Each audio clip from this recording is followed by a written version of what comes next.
बिस्मिल्लाहिर्रहमानिर्रहीम अस्सलामुअलैकुम। Previous lecture में हम लोगों ने एग्जांपल नंबर 6 को कंप्लीट किया था। उसमें अकाउंटिंग हेड्स को आइडेंटिफाई किया। Example number 8 and example number 9 आप लोगों की होम असाइनमेंट्स थी। अभी तक के लिए आपका काम सिर्फ इतना ही था कि आपने अकाउंटिंग हेड्स को आइडेंटिफाई करना है, साथ में उसके मूवमेंट्स के बारे में बताना है कि इसमें इंक्रीज हो रहा है या डिक्रीज आ रहा है। जैसे कि अगर एग्जाम्पल नंबर 8 को हम लोग देखें, फर्स्ट ट्रांजेक्शन थी वी पे अ क्रेडिटर इन कैश। तो जैसे ही हम लोगों ने पे किया, पहली बात किसको पे किया, तो खुद क्रेडिटर आ जाएगा। ऑलराइट, अब देखो, अब क्रेडिटर का नेम नहीं है तो हमें तो नहीं पता चलेगा ना कि कौन सा क्रेडिटर, तो हम लोग क्रेडिटर को क्रेडिटर ही लिखेंगे। साथ में किस तरह से पे किया, तो दूसरा हेड कैश आ जाएगा।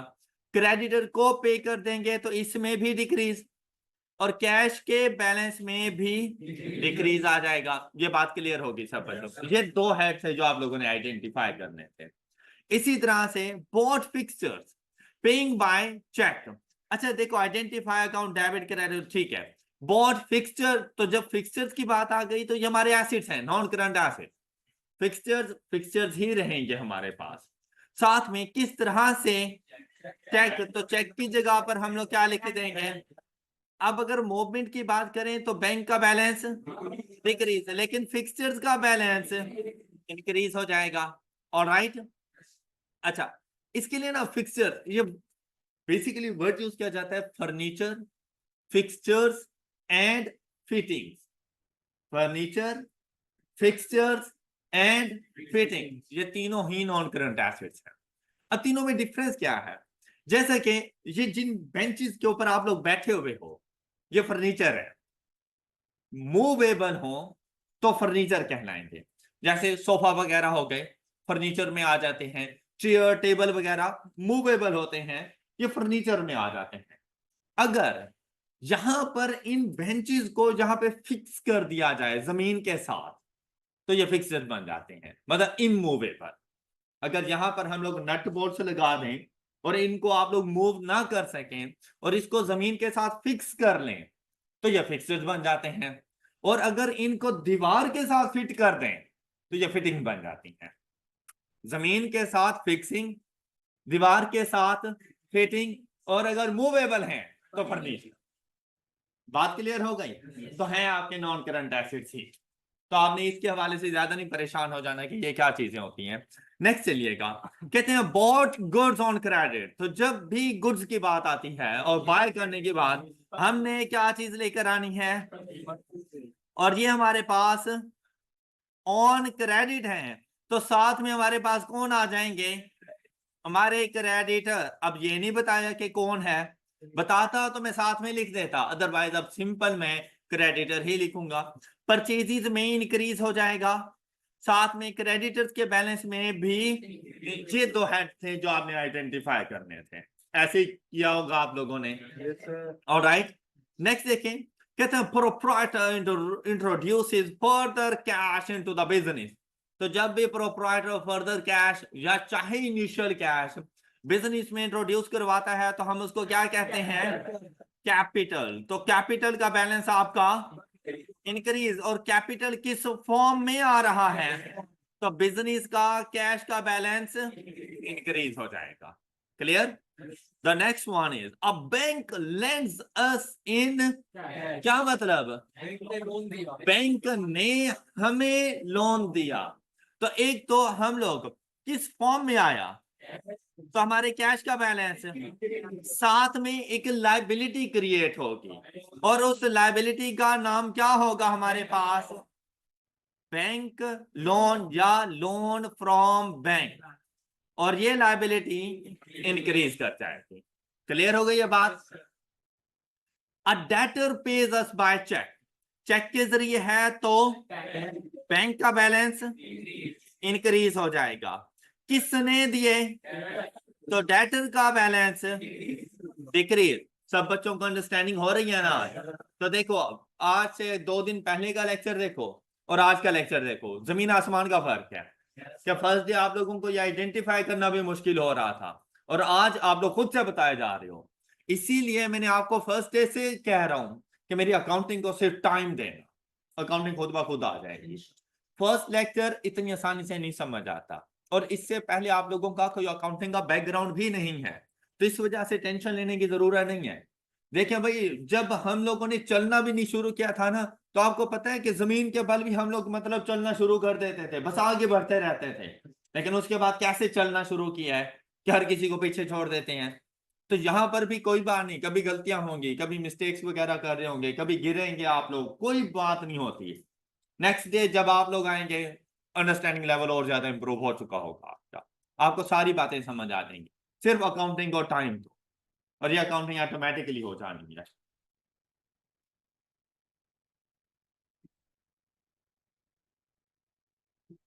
We return goods. We return goods means that purchase is returned. ये आएंगे हमारे पास purchases return, costing to a supplier who bill we had, मतलब उधार पे चीजें ली थी। तो यहां पर हमारे पास हमारी लाइबिलिटी क्रेडिटर साथ में आ जाएगी। एक हमारे पास आएंगी हमारी परचेजेस रिटर्न में, और साथ में क्रेडिटर, क्योंकि हमने उसका जो बिल था अभी तक पे नहीं किया हुआ, तो उधार पर है, तो साथ में क्रेडिटर आ जाएगा, और क्रेडिटर का बैलेंस डिक्रीज हो जाएगा। अब मैं उसको उतने पैसे नहीं पे करूंगा जितने पहले पे करनी है, अब मैं उसको कम अमाउंट पे करूंगा, due to purchases return. Got it? The next one is bought additional shop fixtures, paying by, तो फिक्सचर्स के बैलेंस में और चेक की वजह से हमारे बैंक के बैलेंस में डिक्रीज आ जाएगा। Bought a van on credit, तो first one is van and the next one is on credit. तो फिक्स एसेट अगर उधार पर लें तो उसे हम क्या कहते हैं? अकाउंट पेएबल, क्रेडिटर नहीं कहते, अकाउंट पेएबल। और ये अब नाम नहीं गिवन, तो क्या लिखेंगे? For van, account payable for van, और इसमें इंक्रीज आ जाएगा।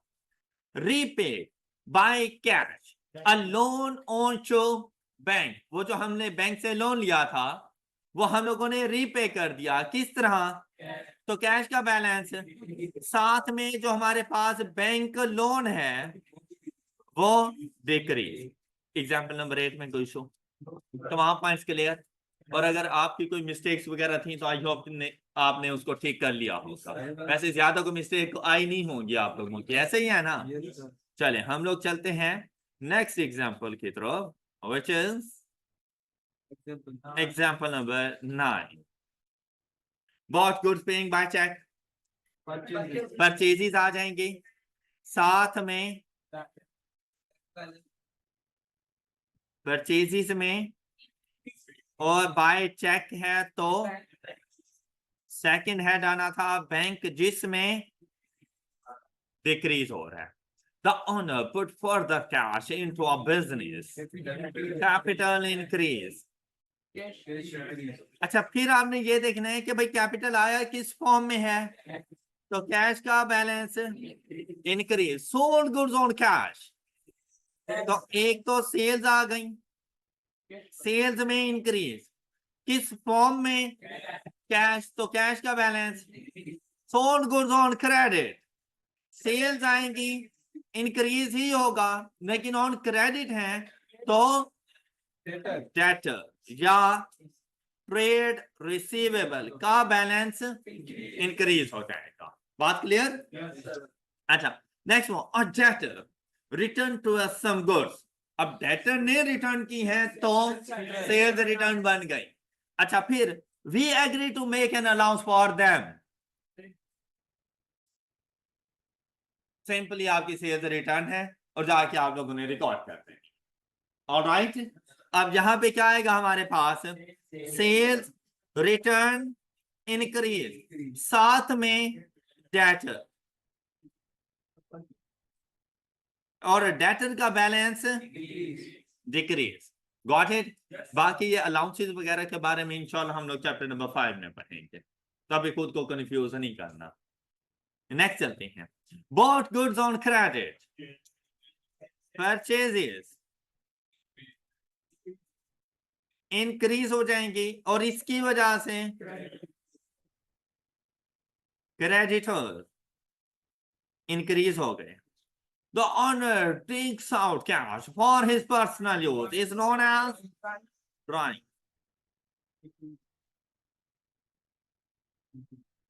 इंक्रीज किस फॉर्म में और कैश का बैलेंस डिक्रीज हो गया. वी पे अ क्रेडिटर बाय चेक. तो एक तो खुद क्रेडिटर आ गया और दूसरा हमारे पास, और वो जब हम क्रेडिटर को पे करेंगे तो बैंक का balance any issue. All right, चले अब हम लोग इसको आगे की तरफ लेके चलते हैं.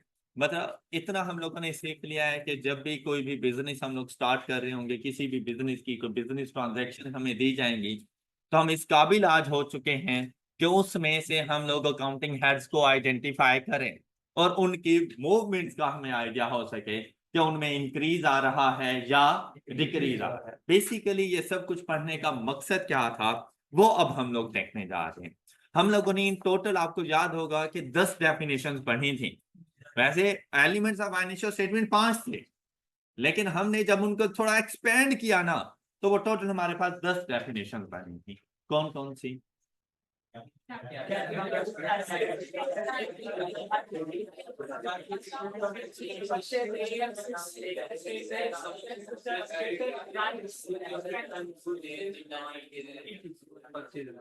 हाँ जी, शाबाश, कर ली रिवाइज. गुड, बहुत अच्छी बात है. भाई बताना क्या थी ये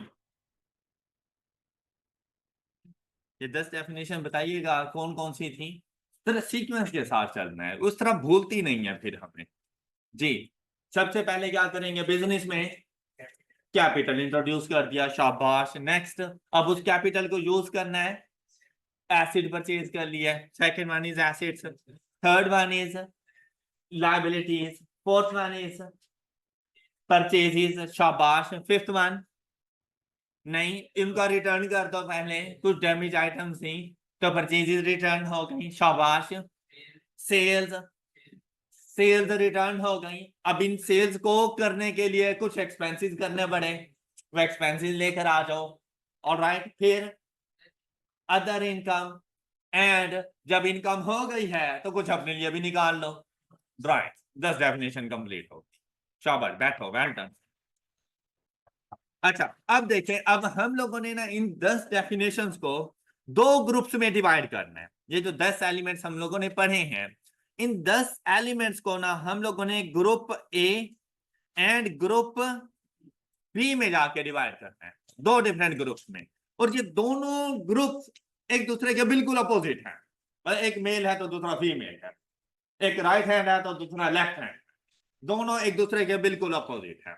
और इनमें अब टोटल 10 थे तो 5 एलिमेंट्स ग्रुप ए में चले जाएंगे और 5 एलिमेंट्स ग्रुप बी में, लेकिन दोनों की नेचर बिल्कुल डिफरेंट डिफरेंट. ऑलराइट, अब जो ग्रुप ए के एलिमेंट्स हैं उनमें the first one is acids. आप बताएं एसिड्स का अपोजिट क्या बनेगा?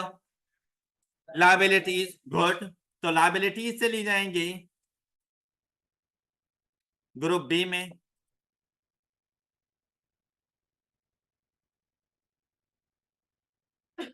एसिड्स ग्रुप ए के एलिमेंट और लायबिलिटीज ग्रुप बी के एलिमेंट हो जाएंगे. अच्छा, इसी तरह से अगर हम बात करें परचेजेस,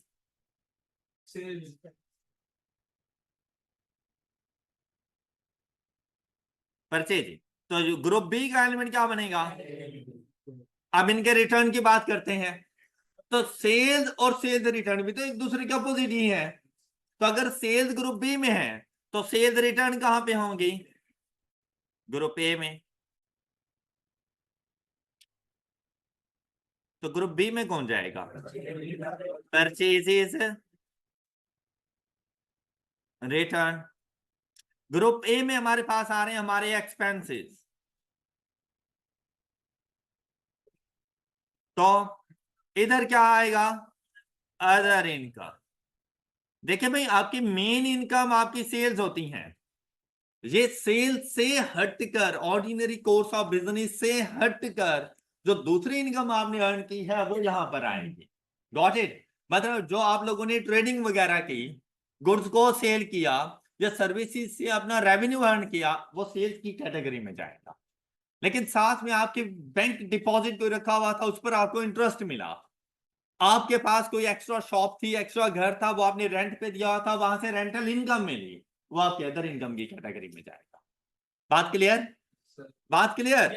अच्छा, अब आप लोगों ने जो कैपिटल इंट्रोड्यूस किया था, वो कैपिटल जाएगा ग्रुप बी में, तो इसका उलट क्या है, वो ग्रुप ए का एलिमेंट है।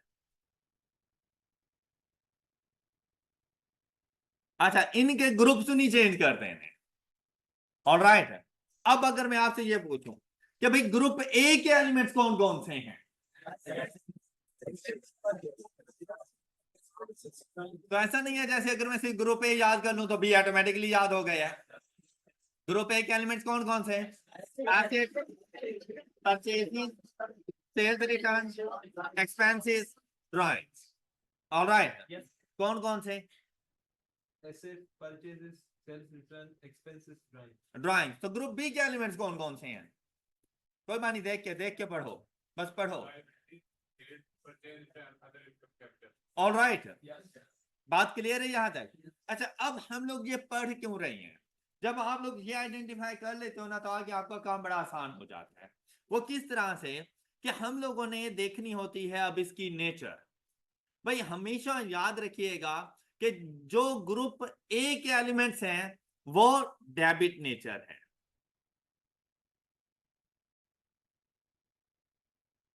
ग्रुप ए के एलिमेंट्स डेबिट नेचर और ग्रुप बी के एलिमेंट्स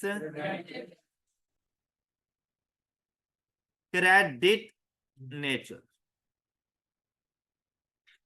अच्छा, यहां पे ना थोड़ा सा गौर कीजिएगा बेटा, इससे पहले आपने पढ़ा डेटर एंड क्रेडिटर। आज क्या पढ़ने जा रहे हो? Debit and credit. भाई ये डिफरेंट चीजें हैं। Debtor is not equal to debit and creditor is not equal to credit. ये डिफरेंट चीजें हैं। डेटर क्या थे? ऐसे कस्टमर्स जिनको हम लोगों ने गुड्स ऑन क्रेडिट सेल की हुई है। क्या मेरी बात समझ आई? और क्रेडिटर्स क्या थे? ऐसे सप्लायर्स जिनसे हम लोगों ने गुड्स ऑन क्रेडिट बाय की हुई है, उन्हें हम लोग क्रेडिटर्स कहते थे। जबकि ये जो डेबिट और क्रेडिट है, ये आप ऐसे समझ लें जैसे right and left hand side. ये जो डेबिट और क्रेडिट है, ये बेसिकली अकाउंटिंग में जो हम लोग आपस में कहते हैं ना कि ये मेरी राइट हैंड साइड, ये मेरी लेफ्ट हैंड साइड, अकाउंटिंग में right and left hand side का वर्ड नहीं यूज किया जाता। अकाउंटिंग में क्या कहा जाता है? Debit side and credit side. Got it? क्या? डेबिट साइड एंड क्रेडिट, ये सिर्फ दो डिफरेंट डायरेक्शंस हैं। जब मैंने कहा ना कि ग्रुप ए के elements debit nature, it means that कि अगर आपको ग्रुप ए का कोई एलिमेंट नजर आता है ना, तो उसको आपने डेबिट साइड पे लिखना है, और जो ग्रुप बी का एलिमेंट नजर आता है उसको आपने क्रेडिट साइड पे लिखना है। बस इतना सा फर्क है। Got it? अब इसमें से लेफ्ट हैंड साइड कौन सी है और राइट हैंड साइड कौन सी है? जो आप लोगों की डेबिट साइड है ना, ये बेसिकली लेफ्ट साइड है। नो,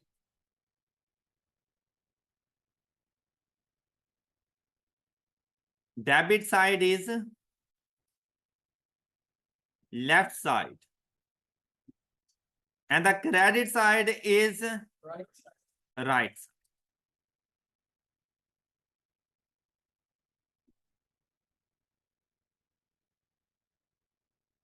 यहां तक किसी स्टूडेंट को कोई इशू? सबको क्लियर? अच्छा, अब इस डेबिट नेचर क्रेडिट नेचर से क्या मुराद है कि आप तक जितना आप लोग ड्रामा करते रहे, आप या तो इसमें इंक्रीज देख रहे थे या डिक्रीज देख रहे थे। अच्छा, ऐसा नहीं हो सकता कि मैं आपसे कहूं कि एसेट्स में हमेशा इंक्रीज ही होगा। कैसे ही है? आप लोगों ने देखा एसेट्स में डिक्रीज भी हो रहा था। लाइबिलिटीज में भी ऐसा नहीं है कि मैं आपसे कहूं कि लाइबिलिटीज में हमेशा इंक्रीज ही होगा। ऐसी कोई बात नहीं है भाई। लाइबिलिटीज में आपने डिक्रीज भी देखा, पर कोई भी हेड है उसमें आपको चेंज नजर आएगा, और जब वर्ड चेंज यूज किया जाता है ना, तो मींस दैट इंक्रीज भी पॉसिबल है और डिक्रीज भी पॉसिबल है। क्लियर हो गई बात? अच्छा, अब इसको ना थोड़ा सा समराइज कर देते हैं कि हम लोगों ने कहा कि जो ग्रुप ए के एलिमेंट्स हैं वो डेफिनेटर, मींस दैट इसका ये आप लोगों ने करना है कि अगर ग्रुप ए के एलिमेंट्स में इंक्रीज आ जाए तो आपने इसको रिकॉर्ड करना है ऑन डेबिट साइड, इसीलिए ये डेफिनेटर अकाउंट है। क्या कि अगर ग्रुप ए के एलिमेंट्स में इंक्रीज आ जाए तो आपने इसको रिकॉर्ड करना है on debit side, that's why it's called debit nature account. बात क्लियर हो गई? तो फिर क्रेडिट नेचर अकाउंट से क्या मुराद है? ग्रुप बी के एलिमेंट्स कि अगर ग्रुप बी के एलिमेंट्स में इंक्रीज आ जाए तो इनको रिकॉर्ड करना है on credit side, that's why it's known as credit nature account. जो नेचर का तायुन है ना, वो इंक्रीज से होता है। वैसे तो इनमें इंक्रीज और डिक्रीज दोनों ही पॉसिबल हैं, लेकिन नेचर का तायुन कहां से होगा? इंक्रीज से, कि ग्रुप ए के एलिमेंट्स में इंक्रीज डेबिट साइड पे जाएगा और ग्रुप बी के एलिमेंट्स में इंक्रीज क्रेडिट साइड। बात क्लियर हुई? बात क्लियर हुई? तो क्या इनमें सिर्फ इंक्रीज होगा? डिक्रीज भी तो हो सकता है। तो अगर ग्रुप ए के एलिमेंट्स में डिक्रीज आ जाए तो फिर ये कहां जाएंगे? भाई दो ही साइड है ना आपके पास। देखो, अगर इंक्रीज डेबिट साइड पे जा रहा है तो इसका डिक्रीज फिर कौन सी साइड पे चला जाएगा?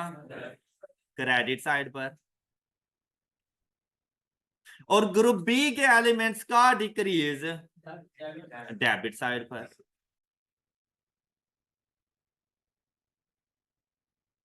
ऑलराइट, इनमें से कोई एक याद कर लो ना, बाकी तीन उसका रिवर्सल।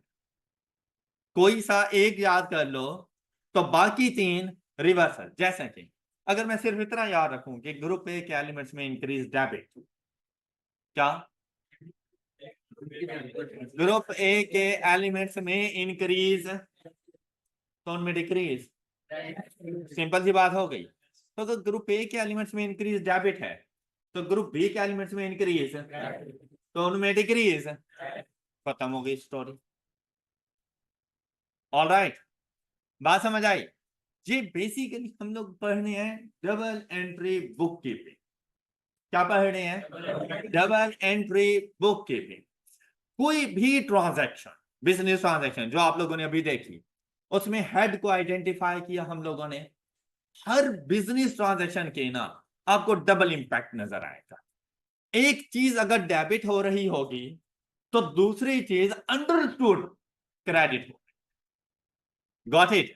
एक चीज अगर डेबिट होगी तो दूसरा उसका इंपैक्ट कोई ना कोई चीज उसकी वजह से क्रेडिट जरूर हो रही है। और हमेशा डेबिट और क्रेडिट एक दूसरे के इक्वल रहते हैं, बैलेंस रखना पड़ता है ना हमें।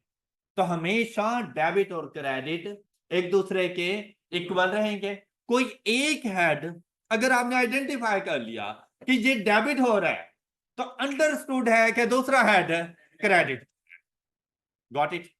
इतनी मेरी बात समझ आ गई है? ये देखो, अगर हम लोग इधर आए, हम लोगों ने यहां पर आइडेंटिफाई किया। अब देखिए भाई, बात सुनिएगा, आपको पहली ट्रांजैक्शन में कौन कौन से हेड नजर आए? Purchases and. अच्छा भाई देखो, कभी कभी ऐसा होगा कि आपके लिए कोई चीज सोचना ज्यादा मुश्किल हो जाएगा।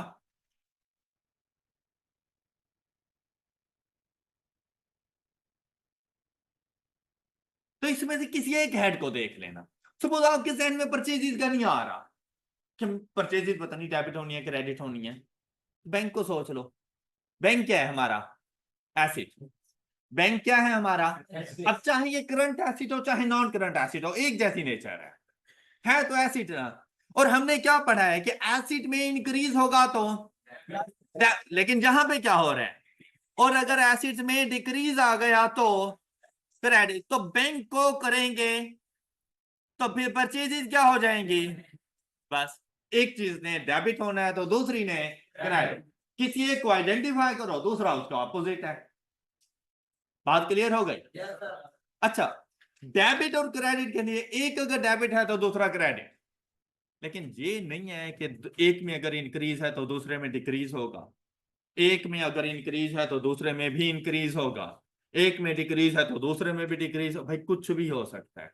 मोमेंट्स के हवाले से अगर आप लोग देखें तो ऐसा कोई रूल मैंने आपको नहीं बताया कि एक के साथ अप एरो लग गया तो दूसरे के साथ डाउन एरो ही लगेगा, ऐसा कोई नहीं था। आपने देखा कि एक में अगर इंक्रीज है तो दूसरे में इंक्रीज भी नजर आ रहा था, एक में डिक्रीज है तो दूसरे में डिक्रीज भी नजर आया है, एक में इंक्रीज है तो दूसरे में डिक्रीज नजर आया है, रिवर्स में भी चले हैं। तो मूवमेंट कुछ भी हो सकती है, लेकिन अगर एक डेबिट है तो दूसरा अंडरस्टूड है कि क्रेडिट। Got it? बात समझ आ गई यहां तक?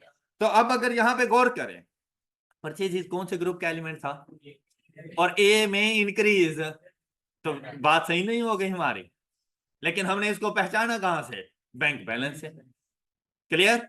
अच्छा, अब यहां पे देखो सेकंड में कौन कौन सी चीजें थी। एक तो आप लोगों का एसिड था, दूसरा कैपिटल, और सपोज आपको कैपिटल भूल गया कि पता नहीं क्या होना है इसके साथ, तो कैश को देख लो। कैश आपका एसिड है और उसमें इंक्रीज है या डिक्रीज? इंक्रीज है तो कहां जाएगा? डेबिट साइड पर। तो कैपिटल कहां जाएगा? क्रेडिट साइड पे चला गया। इजी नहीं हो गया काम? इजी है ना?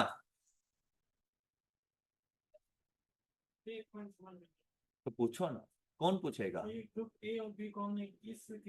डेबिट और भाई आप मेल हैं आप फीमेल हैं इस नेचर के तौर पर, ठीक है नजर तो वो भी हमें नजर आए हैं तो मैंने आपको बताए हैं। अब मैं उनकी क्या निशानियां आपको बताऊं? बस यही उसकी निशानी है कि उसमें ना इंक्रीज डिक्रीज को देखना है। अरे रट्टा कहां से लग रहा है यार, अल्लाह के। अच्छा सुनो भाई, बस आपने एक ग्रुप के एलिमेंट्स याद कर लेना है, दूसरा ऑटोमेटिकली याद हो जाएगा। ग्रुप ए का एलिमेंट आपका डेबिट और बी का क्रेडिट, बाकी बातें आपको फ्यूचर में समझ आ जाएंगी। ओके, अब मैंने ठप्पे तो नहीं लगाए हुए कि नहीं सर हमें ठप्पा दिखाएं कि ये डेबिट है या क्रेडिट है, ऐसे ही है। अच्छा, सोल्ड गुड्स ऑन कैश, तो देखो भाई अगर सपोज आपको सेल्स का नहीं पता चलता, क्या कैश का भी नहीं पता चल रहा आपको? कैश में इंक्रीज डिक्रीज? इंक्रीज कहां जाना चाहिए? डेबिट, और सेल्स क्रेडिट में चली जाएंगी। Got it? अच्छा, जब जहां पर हम लोग मौजूद होते हैं ना, तो डेबिट को हम लोग जाकर डिनोट करते हैं डीआर से।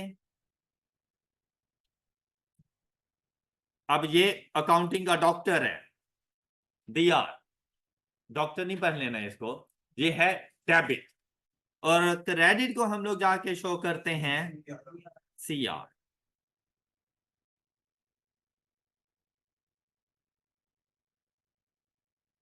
डेटर और क्रेडिटर को इस तरह से शो नहीं कर सकते जहां पे डीआर सीआर नजर आ जाए, डेबिट एंड क्रेडिट, ना के debtor and credit.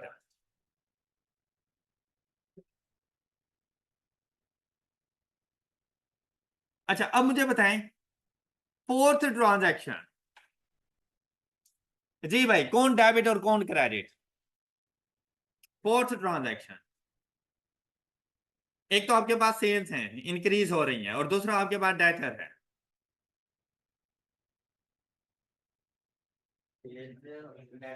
Sales credit, तो बेटा ऊपर भी तो एक तो क्रेडिट हो रही है तो नीचे वाली थोड़ी ना बदल जाएंगी, क्रेडिट होंगी। और डेटर आपका फिर से एसिड आ गया और एसिड में इंक्रीज। और वैसे आपको लगता है कितना मुझे सोचने की जरूरत थी कि जब पहले को मैंने क्रेडिट कर दिया तो दूसरा अंडरस्टूड है डेबिट है।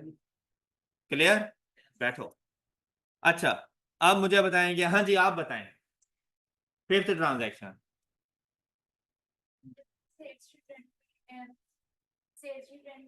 में इंक्रीज है, सोच लो इजी, तसल्ली से फिर से सोचो।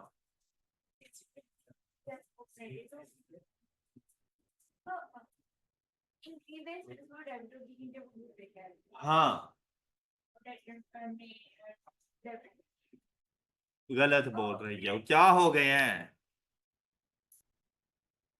इजी हो जाओ। अच्छा सपोज नहीं सेल्स रिटर्न की समझ आ रही तो डेटर को सोचो ना। डेटर हमारा एसिड है, एसिड है, एसिड में देखो इंक्रीज है डिक्रीज है, डिक्रीज हो तो कौन सी साइड पे जाएगा, तो भाई सेल्स रिटर्न क्या हो जाएगी, बस इतनी सी बात थी। ओके बैठो बैठो बैठो। अच्छा हाँ जी आप बताएं, ये लास्ट में female student corner.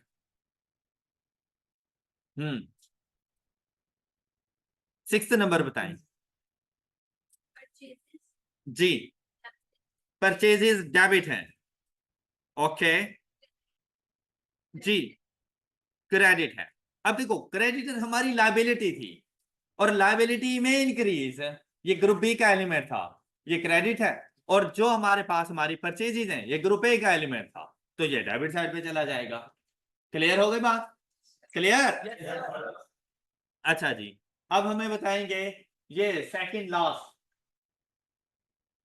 Second bench last लड़का जी,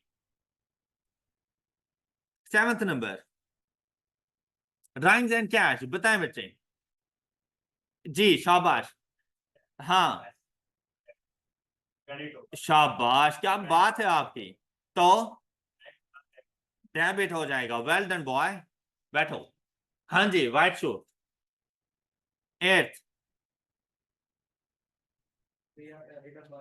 इसके अंदर बैंक जो है वो क्रेडिटर पे कर रहा है बैंक को, जी जी जी और सब बैंक बैंक का एसेट है, ये इंक्रीज होगा तो डिक्रीज हो रहा है, बैंक डिक्रीज हो रहा है, हमने पे किया है। तो कौन सी साइड पे चला गया, हौसला हौसला हौसला, हाँ क्रेडिट साइड पे भेज देंगे इसको, तो डेबिट साइड पे किसको भेजें, क्रेडिटर को डेबिट साइड पे भेजें, किसी को डाउट, ऑल क्लियर। चले शाबाश बैठो बैठो बैठो। एग्जाम्पल नंबर 8 जी black suit, first one. Creditor में डिक्रीज हो रहा है, हाँ डेबिट होगा, डेबिट हो जाएगा, क्रेडिट कौन, कैश कैश क्या हो जाएगा, और कैश एसिड है, एसिड में डिक्रीज क्रेडिट हो रहा है तो फिर क्रेडिटर डेबिट हो जाएंगे। बात क्लियर, कोई ऐसा बच्चा जिसको समझ आ रही हो, सबको आ रही है, चलो तो अच्छी बात है, क्या बात है, ऑनलाइन स्टूडेंट्स ऑल क्लियर। अच्छा जी अब हम सेकंड को डिस्कस करने लगे हैं और सेकंड हमें बताएंगे जी हीरो भाई, बताना जरा। बैंक क्रेडिट होगा, ओके। अब देखिए ये दोनों ही हमारे पास एसिड्स हैं, लेकिन एक में इंक्रीज है और दूसरे में, जिसमें इंक्रीज है वो और जिसमें डिक्रीज है वो क्रेडिट साइड पे। कितना इजी है ना इजी। चलें शाबाश, वाह क्या बात है आपकी रेड शर्ट जी बच्चे। जे थर्ड वन, शाबाश शाबाश, परचेजेस को डेबिट करेंगे, कौन कौन, क्रेडिटर क्या हो जाएगा, क्रेडिट हो जाएगा जी। किसी को कोई डाउट हो तो वो पूछ सकते हैं मुझसे, नो डाउट जी। 4th ट्रांजैक्शन आप बताओ, कैश डेबिट हो रहा है, कैश डेबिट हो रहा है, यस हाँ डेबिट हो रहा है, क्रेडिट हो रहा है जी। 5th ट्रांजैक्शन हमें बताने जा रहे हैं जी, आप बताएं। लास्ट, हाँ जी लास्ट बेंच जी जी, नहीं साथ वाले भाई। 5th ट्रांजैक्शन कैश डेबिट हो रहा है और क्रेडिट हो रहा है, शाबाश गुड, बैठो बैठो बैठो बैठो, well done. White shirt last bench, 6 number. हम्म, ये डेबिट हो रहा है, बैंक डेबिट हो रहा है, वाह क्या बात है आपकी। दूसरा क्रेडिट, दूसरा कौन? डेट, डेटर क्रेडिट हो जाएगा हमारे पास, शाबाश, गुड हो गया, आपके बिल्कुल आगे। हाँ जी, क्रेडिट जो है ना वो डेबिट कर रहा है, ओके, और परचेज, शाबाश, बैठे। 8th ट्रांजैक्शन हमें बताएंगे, आप बताएं ब्लू। 8th ट्रांजैक्शन, ये तो पहले भी हो चुकी है। बैंक हमारा क्रेडिट है और फिक्चर्स डेबिट हो जाएगा। भाई अब हर बच्चे को कॉन्सेप्ट क्लियर है ना, क्वेश्चन तो नहीं? चलें, शाबाश, क्या बात है आप लोगों की। 9th ट्रांजैक्शन मुझे बताएंगे जी। जी ओके, डेबिट हो जाएगा, शाबाश। कौन? अकाउंट पेबल फॉर वैन, ये क्रेडिट हो जाएगा, शाबाश बच्चे, well done. And last one, last one, last one, last one, आप बताओ। कैश डिक्रीज है तो क्या?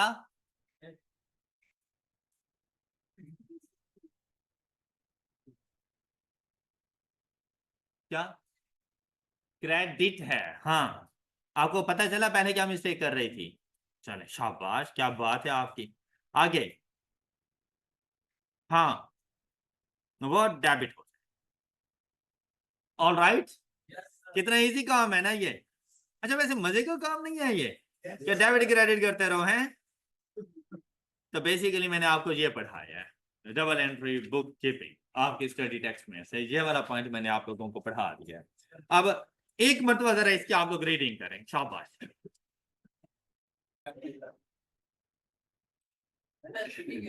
Double entry book keeping, every transaction that affects.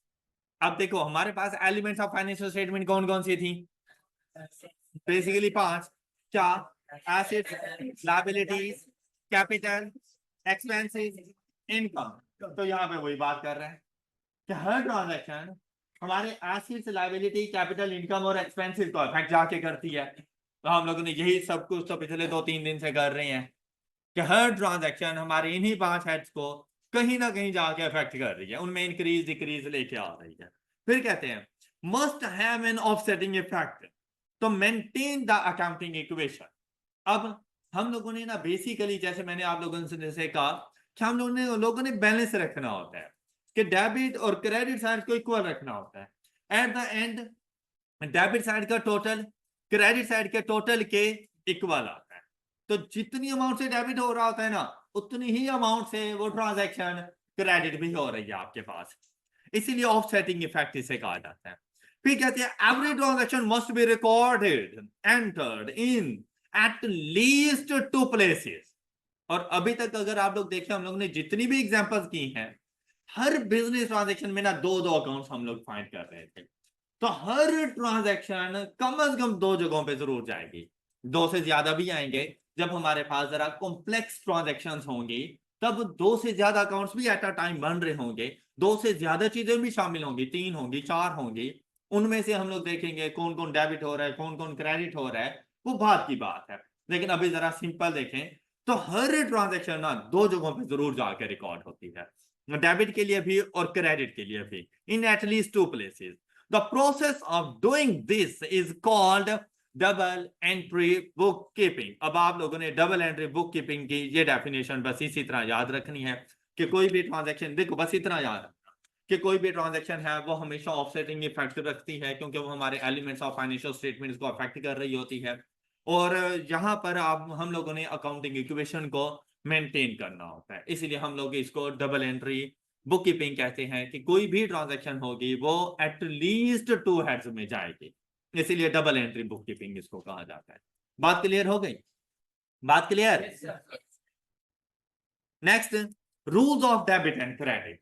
अब हम लोगों ने ये रूल्स पढ़े जो कि मैंने आप लोगों को इधर जरा इस तरह से पढ़ा दिए, लेकिन बुक में इस तरह से लिखे हुए हैं जैसे आपको समझ आए, लेकिन यह है कि बस कर लीजिएगा, ये जानना बहुत जरूरी होता है। अब अकाउंटिंग में ये सबसे इंपॉर्टेंट चीज है कि कौन सा हेड डेबिट हो रहा है और कौन सा हेड क्रेडिट हो रहा है। मेरे समझाने का अपना अंदाज था, बुक वालों को अपना अंदाज है, हमने दोनों ही देखे हैं। आप लोगों को चीज आनी चाहिए, अब चाहे बुक को पढ़कर आए, चाहे मैंने जिस तरह से समझाया उस तरह से समझ आ जाए, लेकिन आपको आए जरूर। अब क्या कहते हैं बुक वाले, कहती है each business transaction has two aspects which are named as debit and by norms in accounting. हमने कहा ना इनकी नेचर के मुताबिक हर हेड को हम लोगों ने या तो डेबिट कहना है या क्रेडिट कहना है, अकॉर्डिंग टू नेचर चलेंगे हम उसके। फिर कहता है by conventions the terms debit and credit और sorted shortened to VR and CR respectively। बड़ी कोई मुश्किल बात लिखी हुई है ना? आपको तो जरा भी नहीं पता था इस चीज का, नहीं पता था ना?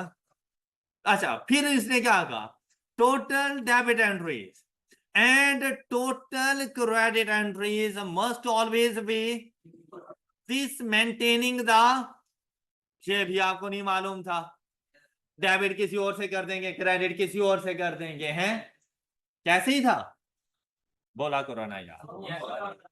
डेबिट और क्रेडिट हमेशा इक्वल अमाउंट के साथ जाके करेंगे। फिर क्या कहता है, an account is a record of an individual type of. अब ये अकाउंट के बारे में आपको बता रहे हैं कि बेसिकली एक अकाउंट क्या होता है। एक अकाउंट किसी भी एसेट, लायबिलिटी, इनकम, एक्सपेंस या इक्विटी का अलग से एक रिकॉर्ड है। मतलब जैसे हम लोगों ने कहा ना कि मेरे पास मेरे नॉन करंट एसेट, तो क्या हम लोग नॉन करंट एसेट का अकाउंट बनाते हैं? तो आंसर है no, individual non current asset का अकाउंट बनाते हैं। क्या हम लोग अपने फर्नीचर को अलग रख रहे हैं? हमारे पास कोई कंप्यूटर है तो हम उनको अलग रखेंगे, कोई वैन है तो हम उनको अलग रख रहे हैं, कोई बिल्डिंग है तो अलग रख रहे हैं। करंट एसेट में भी चले जाएं तो कैश का अकाउंट अलग है, बैंक का अकाउंट अलग है। इसी तरह से हमारे पास हमारे रिसीवेबल्स अलग हैं, रिसीवेबल्स में भी मिस्टर ए अलग से है, बी अलग से है, सी अलग से है। तो ऐसा नहीं है हर किसी का इंडिविजुअल रिकॉर्ड मेंटेन कर रहे हैं। जब हम लोग किसी भी एसेट, लायबिलिटी, इनकम, एक्सपेंस का अलग से रिकॉर्ड मेंटेन करते हैं ना, तो उस रिकॉर्ड को कहा जाता है कि ये उसका अकाउंट। बात क्लियर हो गई? Next, for example a record of amounts owned by an individual customer, जिसके, और ये हमारे एसेट्स हैं, और a record of utility bills, और ये हमारे क्या होंगे? तो कहते हैं हमारे अगर एक्सपेंसेस का अलग से रिकॉर्ड, उसमें हम लोगों ने रेंट एक्सपेंस का रिकॉर्ड अलग से मेंटेन करना है, उसका पेज अलग से मौजूद होगा। इसी तरह अगर कोई यूटिलिटी बिल्स वगैरह हैं उनके लिए अलग से होगा, कोई इंश्योरेंस पे की हुई है उनके लिए अलग से होगा। मैं आपको सिंपल से एग्जांपल दूं, आप लोग शॉपकीपर के पास जाओ ना, बस जो बेचारा मैट्रिक पास भी शायद नहीं होता, लेकिन उसमें भी इतनी सेंस जरूर होती है कि अगर उसने एक पर्सन, मिस्टर ए उसके पास गया है ना और उससे उधार पे चीजें लेता है, उसने अपने रजिस्टर के अंदर एक पेज के ऊपर आपने देखा होगा बिल्कुल ऊपर ऊपर उसने हेडिंग के तौर पर मिस्टर ए लिखा हुआ है। क्या भाई मिस्टर ए को जो ट्रांजैक्शन करूंगा वो सारी इस पेज पे लिखूंगा, लेकिन अगर मिस्टर सी उसके पास आ जाए तो क्या मिस्टर ए के साथ मर्ज कर देगा उसको? क्या करता है? क्या उसे भी पता है कि मैंने दोनों को अलग अलग रखना है, मैं दोनों को मर्ज नहीं कर सकता। तो उसका हर वो पेज, अब मिस्टर ए के लिए जो पेज था वो मिस्टर ए का अकाउंट है, और मिस्टर सी के लिए जो पेज था तो वो मिस्टर सी का अकाउंट है। Got it? Got it? आगे चलो, डेबिट क्रेडिट के रूल्स आपको बता रहे हैं। अब देखो भाई, मैंने भी इनको बिल्कुल ऐसे ही ग्रुप्स बनाए, से मैंने ए और बी का नाम दे दिया था बस। ऑलराइट, दूसरी बात, मैंने आपके काम को और ज्यादा आसान किया था। क्या इन्होंने जाकर ना देखो अपने 5 एलिमेंट्स को कवर किया, एसिड्स को, एक्सपेंसेस को, लायबिलिटीज, इनकम एंड, लेकिन सिर्फ कैपिटल के अपोजिट में यहां पर उसने ड्राइंग्स लिख दी। ऑलराइट, मैंने क्या किया कि मैंने आपसे कहा कि भाई ये 3 तो हैं, लेकिन इनके साथ साथ मैंने थोड़ी सी और एडिशन कर दी। मैंने कहा कि ग्रुप ए के अंदर आप लोगों ने साथ में लेकर आ जानी है अपनी परचेजेस, और ग्रुप बी में आप लोगों ने लेकर आ जानी है अपनी सेल्स, और बस इतना सा फर्क पड़ा है। Got it. और अब क्या कहते हैं कि ये जो हमारे पास ग्रुप ए के एलिमेंट्स हैं, इनमें इंक्रीज आएगा तो ये डेबिट साइड पे चला जाएगा, और ग्रुप बी में इंक्रीज आएगा तो, फिर अगर इनमें डिक्रीज आ जाए ग्रुप ए में तो, और इनमें डिक्रीज आ जाए तो, यही बात मैंने आपको यहां पे समझा दी थी। क्लियर? कोई इशू? शाबाश, यहां तक किसी को कोई डाउट वगैरह?